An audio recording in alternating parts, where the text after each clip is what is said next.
Shruti Smriti Purananam Alayam Karunalayam Namami Bhagavat Padam Shankaram Lokashankaram. So, a question naturally comes that a person who attains to this state of knowledge, now how does it transform the life of that person? It is what happens when the knowledge enters a person. Then what changes? If nothing changes, what is the point in trying to get it also? If it is all going to remain just the same, then no use, I suppose have cough.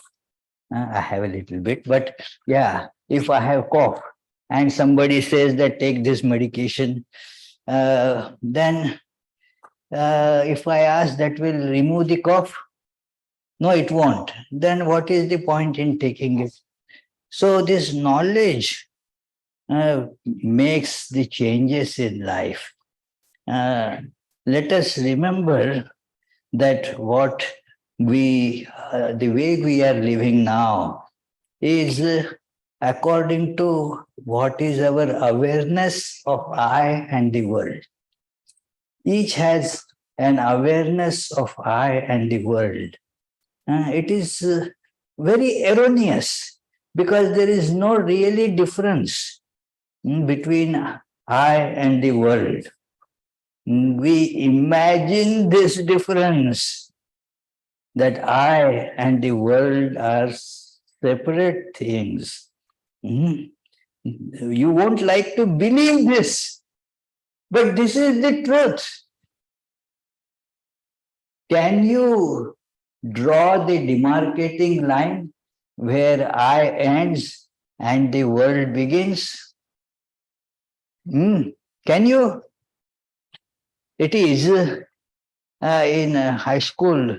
I was talking that a Catholic high school that I go there twice a year, every semester, and give classes there. So there, one to show that there is really not much of a difference between I and the world. The line of separation is only a fiction, not real, a visual or a psychological deception. Like the horizon, you see horizon. Is there any line like that? No, it is a deception. How long will you have to run?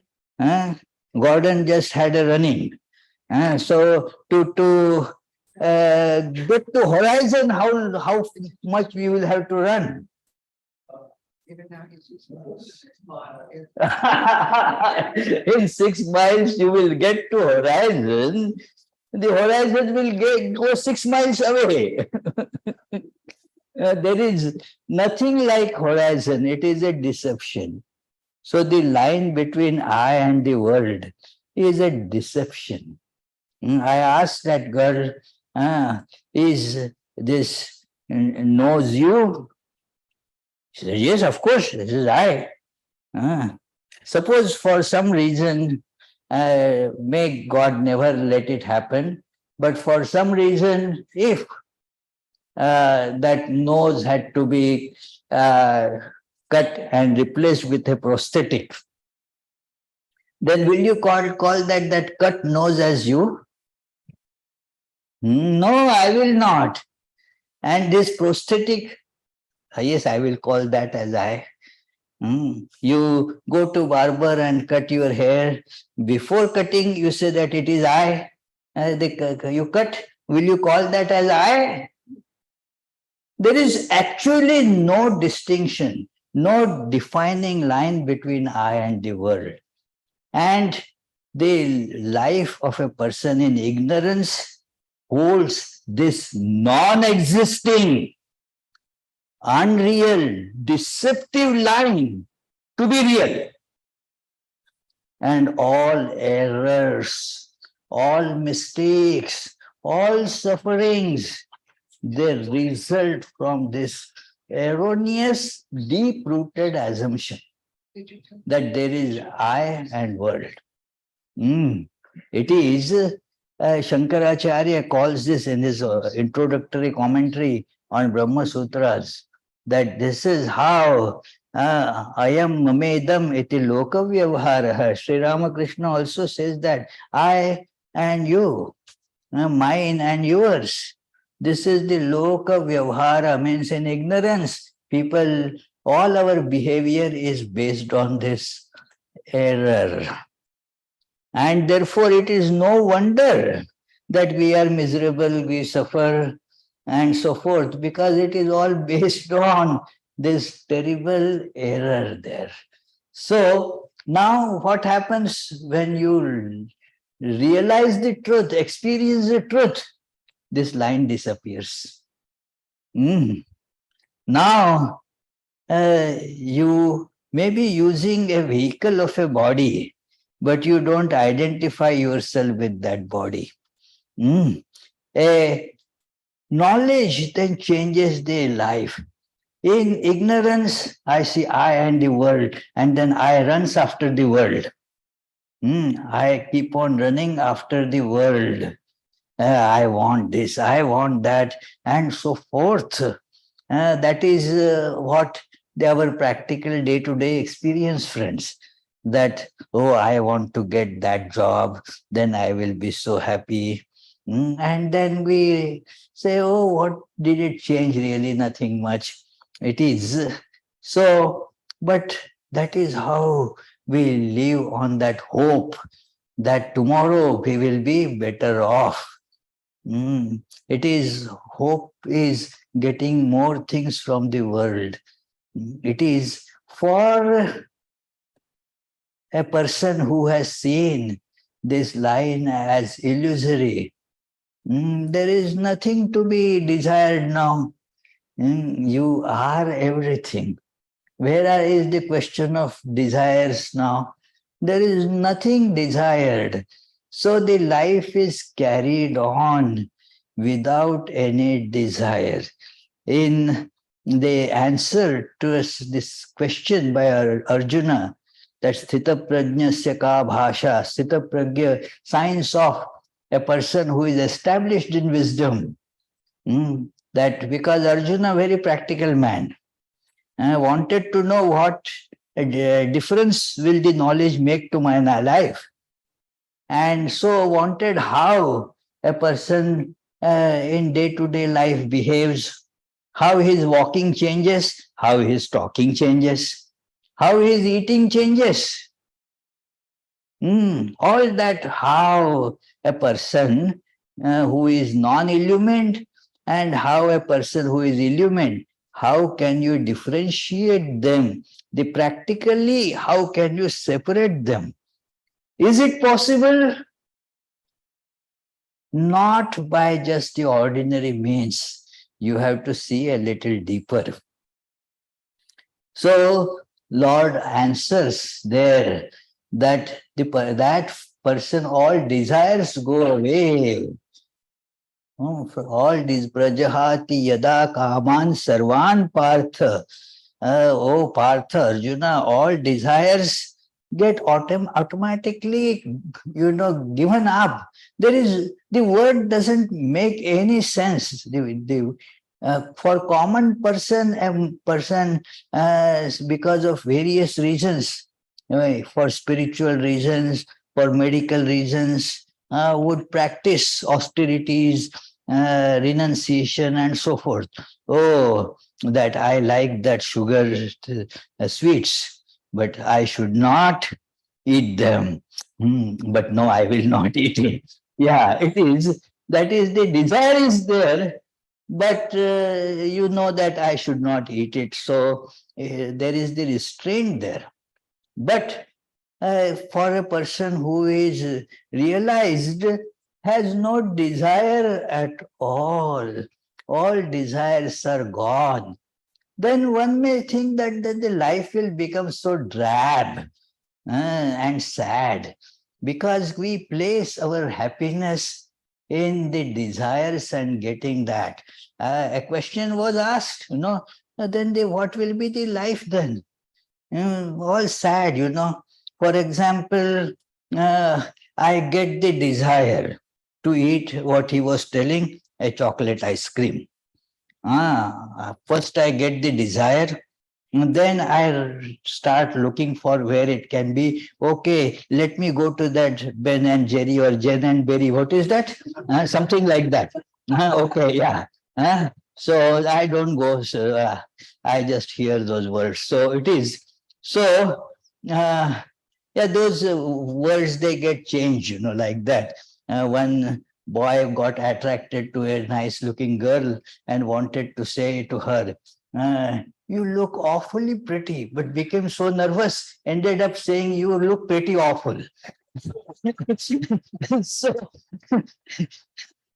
it is. Forget it. The point is that then you make an effort to go and get the ice cream. Now, then, when you eat, you feel happy.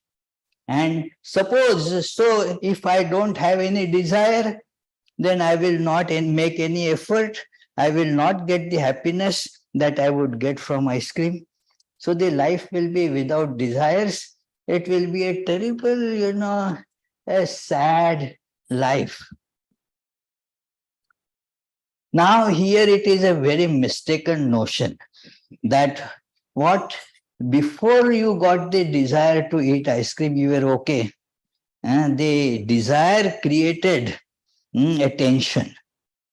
And then that pushed you to get the ice cream. When you eat the ice cream, only that tension is removed. You come back to the same state where you were before getting that desire. No new happiness has been added there. One Swami gave a nice analogy that makes this matter very clear. Suppose you have a headache. Then you take a Tylenol or whatever, and then the headache goes away. So you feel that the happiness that you are getting is due to Tylenol. Like you said that because of the ice cream I became happy. So because of the Tylenol I became happy. So to get happiness I have to eat Tylenol again and again. And to be able to eat Tylenol, I have to get headache, isn't it? The desires are like that headaches.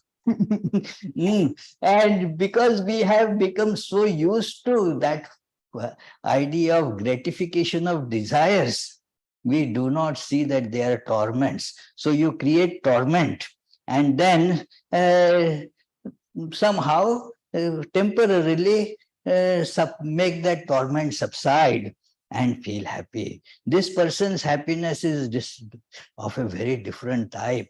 The second line of that verse in Bhagavad Gita describes that how he is, that he is always blissful, that it is prajahati yada kaman sarvan partha manogatan atmaneva atmana tuftah.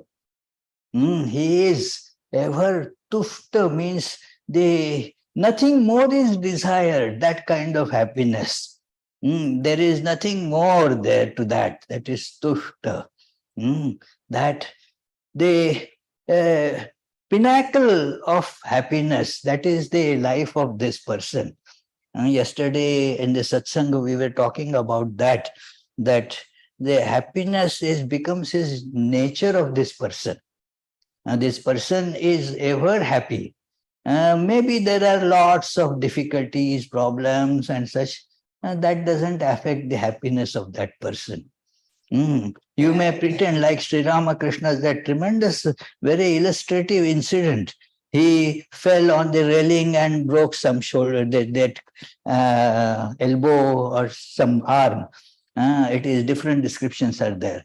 So, and then he was like showing as if he has a lot of pain, would show to everybody, look, I fell down and then it is all so painful here.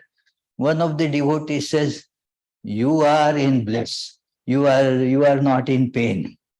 And Sri Ramakrishna exclaimed that this rascal has caught me. It is. Because there is actually no pain there, but he is feigning.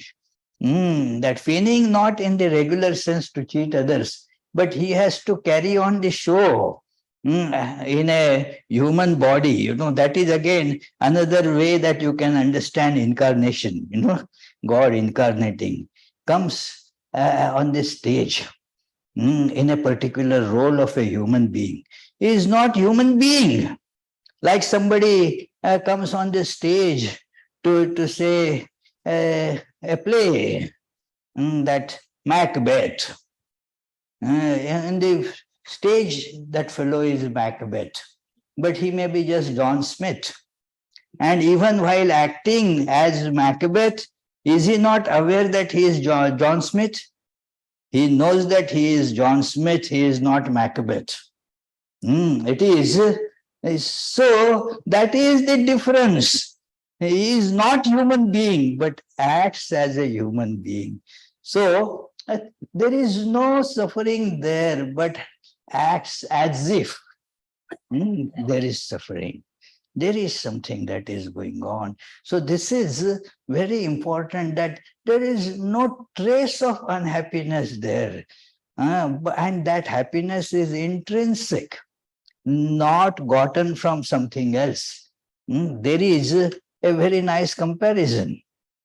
It comes in Taittiriya Upanishad, in Brihadaranyaka Upanishad, very illuminating passage, that some heard that the joy of the illumined is infinite.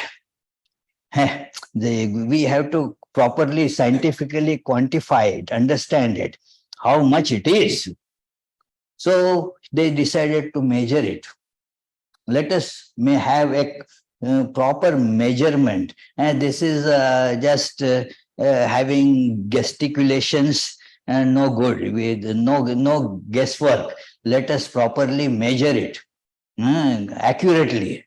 So for measurement, they created a unit that it is युवा स्यात् साधु युवाध्यायकः शिष्ठो दडिष्ठो बलिष्ठ तस्य यम सर्वा पृथ्वी वित्तस्य पूर्णा स्यात् स एको मानुष आनंदः. So the unit was made like this. The maximum externally happy, how much can a person become? Suppose that person is given excellent good health with all sensory and motor organs fully functional. And then that person is given this whole earth for enjoyment. Whole earth with all the wealth filled in it. All that is given without any competition to that person. Now, how will be that happiness? Let us make it one unit. 1 unit of happiness. Our little joys of eating chocolate is nothing, It is. So now with that unit, count 100, and now it is big unit. After counting 100, it is said that every step it says that is already there with a person who is illumined. That Shrotriyasya cha kamah tasya. It goes on, getting repeated so beautifully that then 100 times. But that person has it already. Shrotriyasya cha kamah tasya. The one who is not affected by desires and the one who is established in the essence of the scriptures, that is Brahman. And that person has that too. Then, okay, make it 100 times. The process continues for 7 times. And still, you have not come to the end of the bliss of the person who has realized God. Mm. And then in the measurement, the sages, as it were, they are winking there. Hey, fellow, you are trying to measure the real water with the units of mirage water.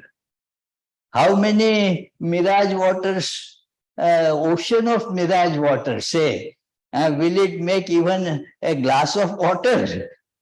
It is not there at all. All our so called joys are just reflections. They are not real at all. How can they compare to the real, uh, unalloyed, intrinsic bliss? We are all intrinsically blissful. Nothing, no object is capable of adding an iota of joy in us. Atmanyeva atmana tushtaha. The bliss is from within, not without.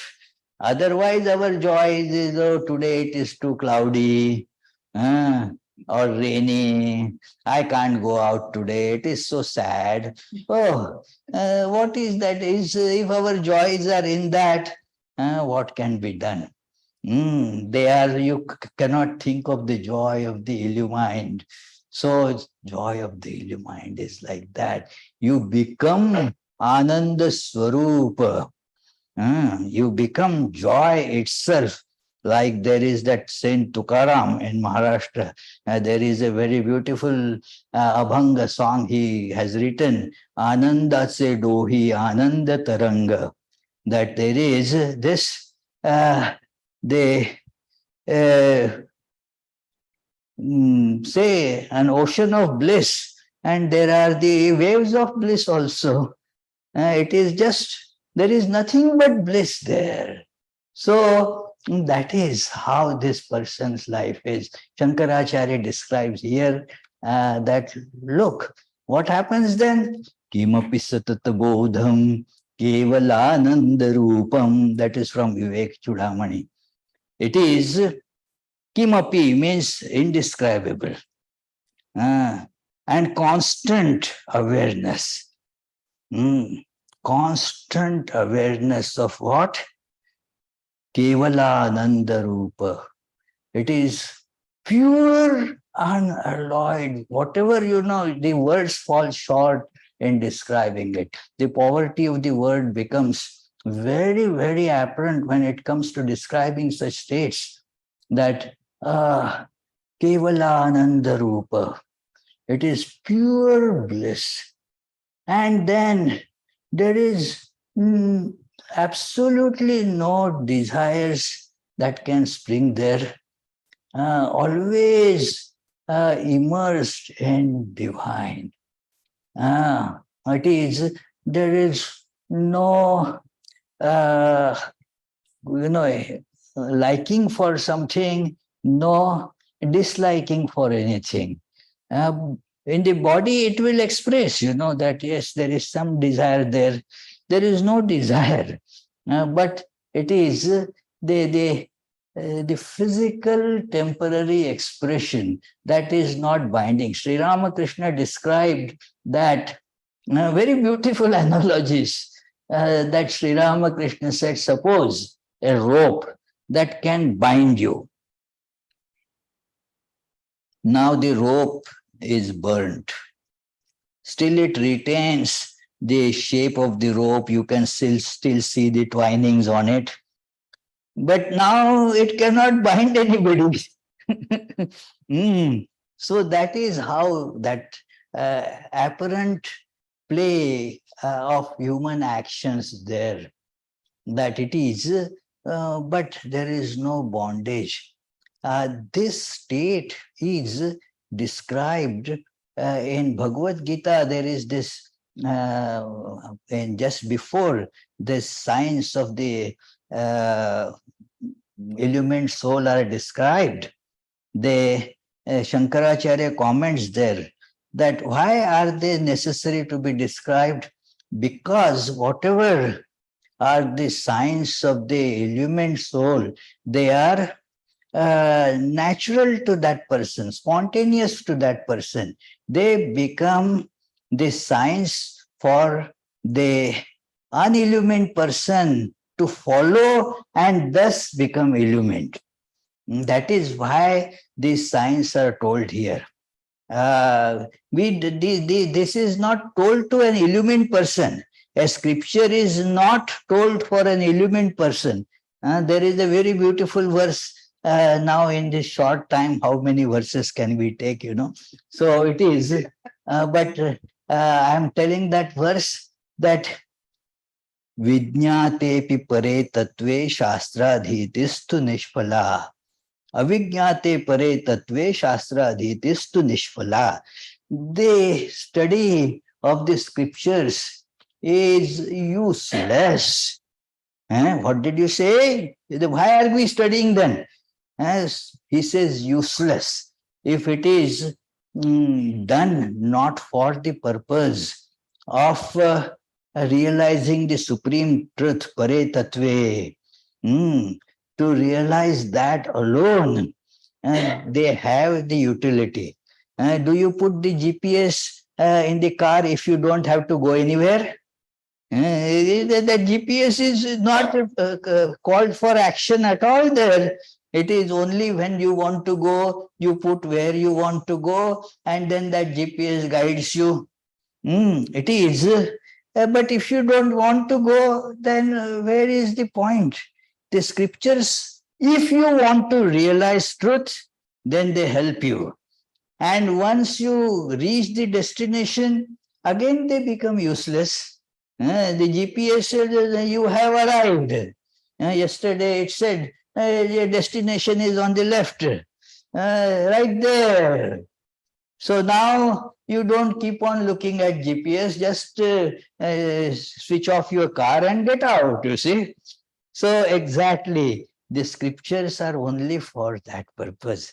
So this illumined life, the person's example is for that purpose, that we will be able to thus follow those signs and thus get illumined. Like the sports people, like that gentleman sitting right there in sports. Now they observe how the champions, those who are great players, how they build their career, how they practice, and so forth, how much exercise they do, what kind of exercise. If you are, say, a soccer player, you will see all those great soccer players, how Messi takes the stand. Yeah, it is, and how he kicks, and so forth. And you start practicing those. And they will not come anywhere close to Messi in the beginning. But as you practice, there will start this slowly approximation. So you see the life, desireless life. So let me cut down my desires. It is an effort, cut down one's desires, so-called good desires as well as bad desires. Let me cut them down because they bind me. So, and it is possible because I see that here is Sri Ramakrishna, no desires. So one can attain to that desirelessness, and then you tell yourself all the drawbacks that you are suffering from due to desires. And thus you will be able to gradually cultivate that state that you see that there is no adverse those reactions that one gets in life and because of ignorance, that this fellow is terrible, you get upset. We take upon ourselves in ignorance, the burden of correcting others. It is, nobody is paying you for that. But we keep on, and that fellow does this, that fellow, oh, why you are there doing all that? It is in spiritual life, uh, just correct yourself and change your action. The world is your reflection. Mm. The world is our reflection.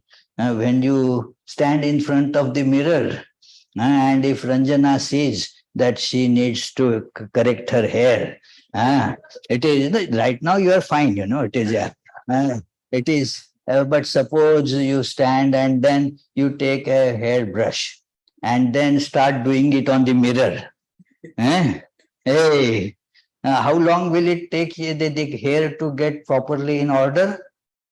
It is meaningless. So that is why the world can never get set right unless there is a way of setting the world right. If Ranjana does it on her own head, then it gets straightened here and as well as in the mirror also. Mm. So that is the way.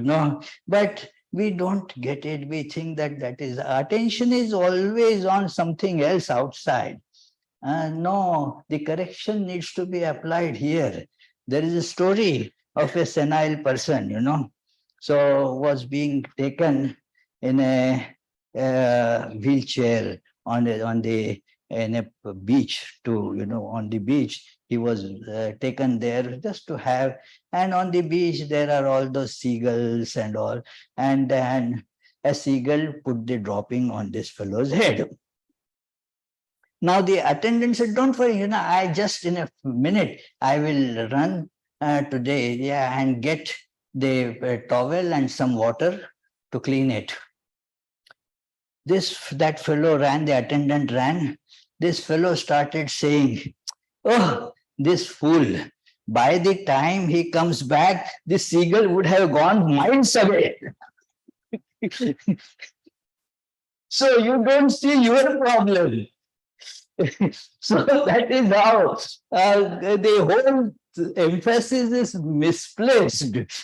So this person doesn't go to do that. No anger. We all there is, because this perception of the same God in everything is so clear. We read it in the book, that person sees it. So that is how that they all these waves of change would be there. Vivekachudamani describes that well. All these differences, sometimes there will be these hailstorms. She was telling how hailstorms killed so many plants, so many trees that were here. So it is, that person also will see it. That person also will try to do whatever is needful, but will not curse the hailstorm. It is a matter, yeah, we have to take care of it. Will not get perturbed. A person who is rooted in the spiritual life, I have had the fortune of seeing a few such people, that, well, they are not perturbed in any situation. The situations come and they go. So they are fine.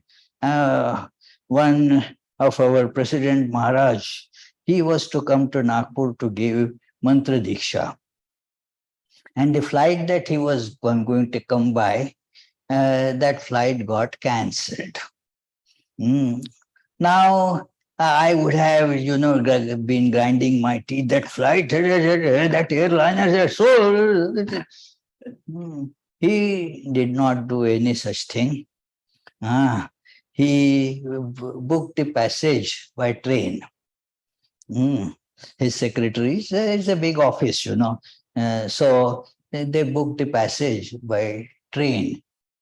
And then I called him, that Swamiji, it will be so strenuous for you to come by train. And he asked me simple question. It was such an illuminating, message. Do you have a better solution? Do you have a better solution? I said, no. Then why talk? He kept the phone down. Yeah, very simple. Don't rake up your brains. Yeah. And an unillumined person always therefore worried, tense, and angry. It is sometimes the external pressures do not let him or her show the anger. But then it all goes into subconscious and creates problems there. But this person doesn't get angry at all.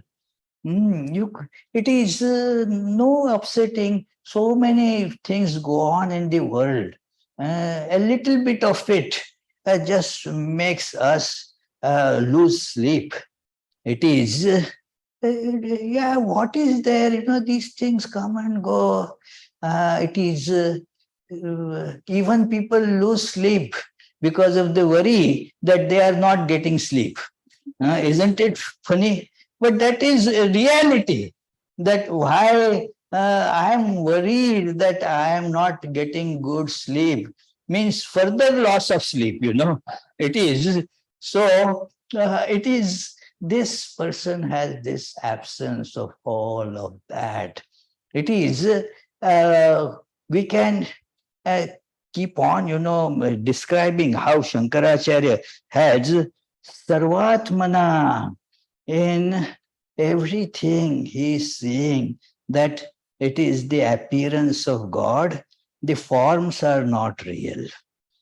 Forms change. And so, no cursing anybody like that fellow is bad. Mm. We have, we make conclusions based on these shapes that this fellow is evil, this fellow is good. In Western philosophy and Western civilization, it is very common because of that making these cut and dried, white and black. It is, this is evil, this is good. And then somebody became so upset with me. I said, these are all things very relative. Sometimes it is good, sometimes it is not good. No, you cannot take such, relativistic stands on morality. There are certain things that have to be good and certain things that are not good, they are evil. Show me one thing that it is always evil, for everybody evil, all the time evil. And it is nothing like that. And even one thing you cannot show that it is always evil. One thing, if you want, you can show that calling somebody else evil is the only evil thing. That it is because it is changeable. So one is aware of that, that when a person gets established in wisdom, what happens? Here there is a description which is corroborated by Patanjali in the aphorism that where he says that that person becomes, has his medha, the spiritual wisdom is now opened up. So now what that difference it makes is that everything is right in a context. Because that person is acting like that, there is some meaning to it. Put a context, proper context there, and then you see that that is in that context. Do not attach a permanent value to impermanent things. So, in that context, that person is evil. Therefore, it is important to learn, and that person is capable of doing it. putting oneself in other person's shoes. That in that situation, uh, might maybe that you could have acted in the same way or worse. Now, put yourself in that position and see. It is so you do become not you lose that idea of becoming hypercritical about anybody because there is God in it. Mm. This is the firm experience that makes this possible. There is God in each and everything. Mm. There is, therefore, if God is not in anything, then God is nowhere. God is pervaded in everything. And so, seeing this, you in that context, somebody is evil, like in a story or movie, and somebody acts as a villain, a terrible fellow. But it is in that context of the movie.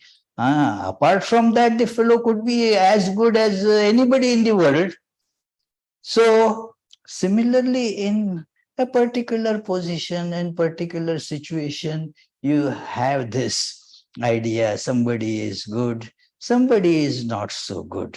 So, these are how these things change in the life of a person who is illumined, sees things in proper context. That uh, put the context right there. Don't put, I met one statistician. He's a wonderful friend, very nice man. Uh, and he's a statistician in a pharmaceutical company. So I accused him. Hey, we hear that you make all those, statistics twist for the benefit of those your pharmaceutical company. You change the figures. He said, "No, don't say like that. Uh, what we do is wherever the pharmaceutical has hit the arrow, we do the bull's eye there. So instead of hitting the bullseye, we paint the bullseye where the arrow has been hit. So it is like that you have to see the existing context, that where that person has acted like that. And thus you will be able to understand and sympathize with that person. If you want to see that the examples are there, uh, the best example that I have found is the great life of Holy Mother. You may think, oh, Holy Mother is practicing yoga, this thing, or jnana yoga, and was she? There is no better non-dualist than Holy Mother.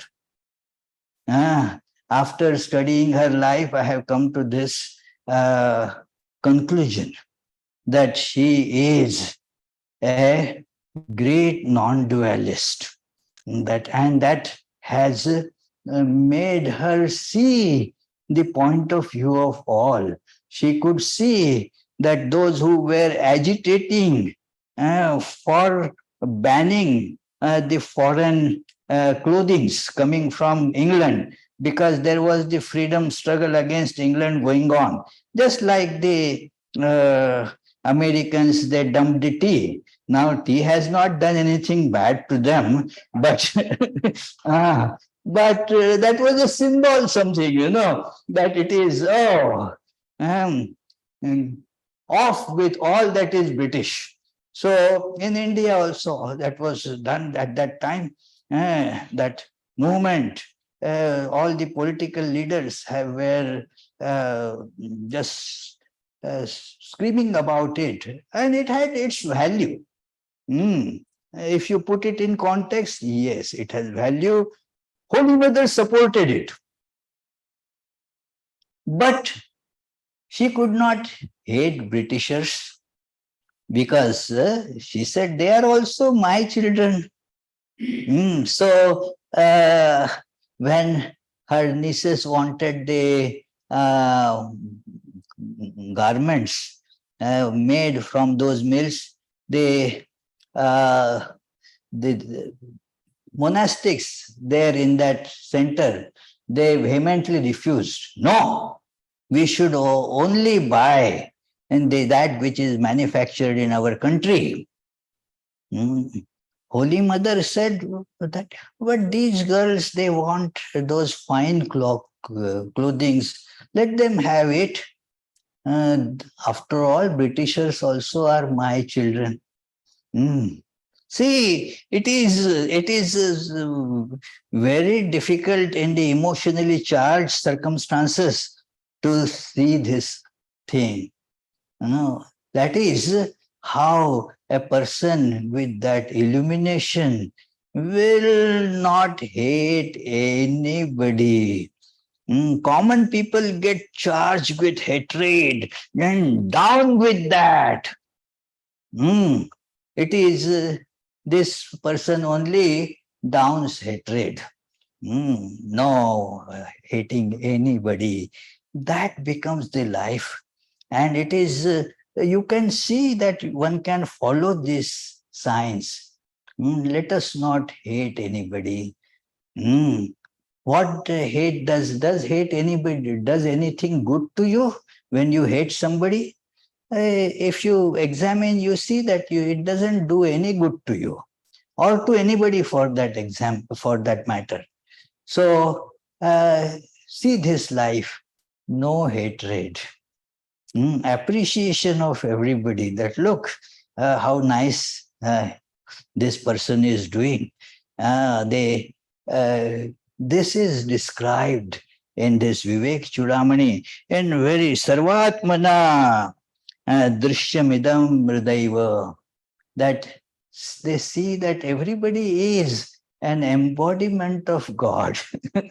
Mm. So there now the external appearance varies. Some people will find it aesthetically very nice, some will not, like the appearance of Ganesha. Mm. So the devotees would say, "Oh, how the description is there, how beautiful your form is." But then somebody who is a Western artist will see, is this, what is this? The features are not really aesthetic features at all. You see Mother Kali, for example, in Kali Ghat. There are the descriptions by the great devotees like Ram Prasad, and oh, what a great beauty of that Mother Kali there.